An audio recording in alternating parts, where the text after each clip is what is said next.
everyone, and welcome to Huntress Health. Today we are making a venison stir-fry recipe. Here you see me, I am chopping up about half an onion. I really like onions, so I'm going to add a lot of onions and a lot of garlic. We've got about 4 cloves of garlic here. You're going to see me wiping my eyes because I was crying after chopping up all of that garlic. I'm going to chop these 4 cloves about as fine as I can. I really enjoy garlic, but I tend to not be too fond of big chunks of garlic in my food. So I'm going to chop these guys up as small as I can, and I'm going to add them to the container, and I'm going to put them aside for just a little bit later. The next thing we're going to pull out is our vegetables for our stir fry. Now, if you're making stir fry at home, you can use whatever vegetables you want. You can use broccoli, cauliflower, celery, peas, beans, sprouts, anything you really like. I'm going to use broccoli, cauliflower, and celery. So you're going to see me here, I'm just busting up the broccoli florets with my hands. I'm really not a measuring type of person, and I don't like to cut a lot of things if I don't have to. If I can bust it up with my hands, I feel better about it. So I'm gonna measure it, in my mind, I'm gonna measure out about 2 to 3 cups of broccoli, and then I've got 2 to 3 cups of cauliflower, which I'm gonna break up here now. And then finally, I'm going to use about 1 cup of celery, which is about 1 stalk of celery in our stir fry here.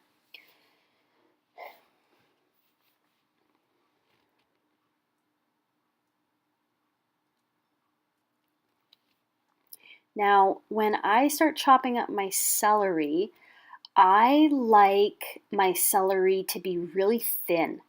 I'm going to cut it in half so that the pieces are a little bit smaller. I like it thin because it cooks faster and then you don't have crunchy chunks of celery. I am my father's daughter, and my dad, he can smell celery 4 miles away. That man knows if there is celery in absolutely anything my mom cooks, she cannot hide it from him. And for whatever reason, I'm like him in the sense that I don't love crunchy celery. However, I will eat celery and he will not.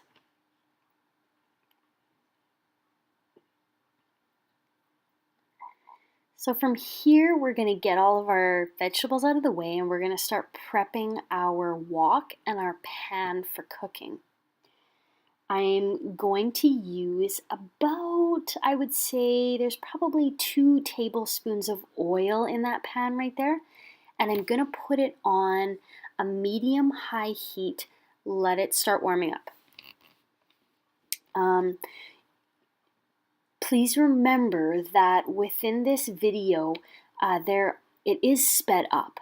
So the total video is about 11 minutes, 11 and a half minutes. And there are many times when this is sped up. This whole process took me about half an hour at least.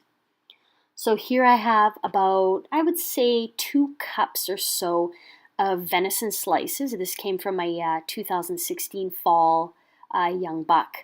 I'm going to add a dash of Worcestershire and soya. There's probably, I would say, about a tablespoon of soy sauce and maybe a teaspoon to a tablespoon of Worcestershire. And then I will add salt and pepper to taste on that meat. I love pepper, not so much a fan of salt. So with the wok, I'll do the same thing. I'll start it up, I'll get it heating up, and that's probably about 2 to 3 tablespoons of oil in that wok. I'm going to add all of the vegetables to the wok, and I'm going to let them start cooking. Some people use water in their wok, and some people use oil. Here I'm going to probably add that salt and pepper. There's a couple twists of salt in there, just a very little bit in my meat, and then you'll notice there's lots of pepper. I'm a pepper lover. Couldn't even tell you how much pepper is in there because I don't even count. I just watch as I twist and then decide as I've gone along how much I want to keep in there. I'm also going to add some chili powder, which I would say there's about a tablespoon or so. Same thing. I like my herbs and I like my, flavored powders and stuff, so I can give you an approximate, but when it really comes down to it, it's just how many shakes I prefer in there and what it looks like. I'm going to add, I would say, about a tablespoon of garlic into my venison. Like I said, I really like garlic. I'm going to add it in there, and then when I go to cook the venison, it'll give its flavor off into the venison. So we're going to cook the onions and garlic now.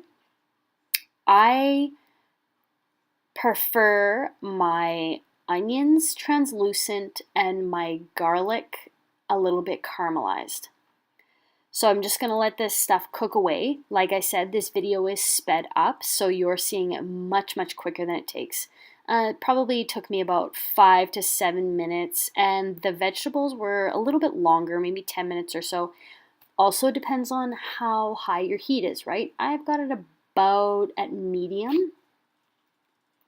So I'm just going to keep mixing away on my garlic and my onions and watch as they cook and wait for them to get to that kind of spot where I feel like they're done. I really love cooking in this kitchen because the smells just, they go through the complete house. You can, especially in our bedroom, as I cook away, especially if I'm cooking something really nice and aromatic, the smells just travel throughout the whole house and it smells really, really great. The only bad thing is if you're cooking late in the evening, you're going to bed and you just smell this wonderful scent in your bedroom while you're trying to sleep. Everything's going to get mixed up here, and I find that I enjoy my vegetables not soggy, but just a tiny bit crunchy in the end. And I've added a little bit more oil there just because I found it was getting a little bit dry on the bottom and I was starting to get a little bit of burning on some of the vegetables. So another thing is I prefer to use a wok when I'm making a stir fry because I find that a pan burns my vegetables or they turn brown for whatever reason and they just don't cook as nice. So a wok is my go-to for stir fry. If you don't have one, definitely pick one up if you like stir fry. I probably eat stir fry at least once a week, and that wok is really, really helpful. So now we're going to add the onions and garlic. We're going to add it to our stir fry vegetables, and then we're going to prep the pan for the venison mixture. So that gets another bit of oil there. And we will dump that venison mixture into the frying pan. Remember, we've got about a tablespoon and a half of garlic. And then we also have about a tablespoon of soya and a teaspoon or so of Worcestershire sauce. So again, the video is sped up. So you're seeing me here just moving everything around so it doesn't get burnt to the pan. Shake it around a little bit, waiting for it to cook. Remember, the video is sped up again, like I said. So this is showing you quite a short cooking span, where this would generally take me probably 5 to 7, maybe a couple minutes more. So at this point, everything's just kind of getting stirred and checked on to make sure nothing's burning and it's cooking nicely and everything's going to be ready at about the same time.